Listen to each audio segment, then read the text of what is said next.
ജസ്റ്റാനെ ഇഷ്ടായോ? പറ. എന്നെ പിന്നെ കിട്ടോ? പറ. എന്നെ കോട്ടയത്തുണ്ടെ സിനിമ കാണിക്കണം. വെള്ളയിൽ മഞ്ഞപ്പൂക്കളുള്ള സാരി മേടിച്ചു തരണം. താജ്മഹലിന്റെ മുന്നിൽ ഫോട്ടോ എടുക്കണം. പാട്ട് പുസ്തകത്തിലെ പാട്ട് പഠിക്കണം. പിന്നെ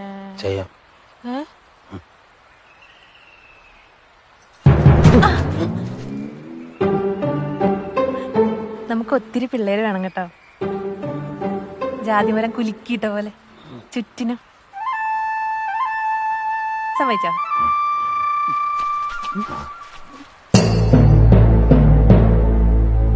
വാക്ക് മാറ്റിയാ തൊരപ്പനെ തൂക്കുന്ന പോലെ ഞാൻ ജോസ്റ്റാനെ എടുത്ത് കിണറ്റിലിടും.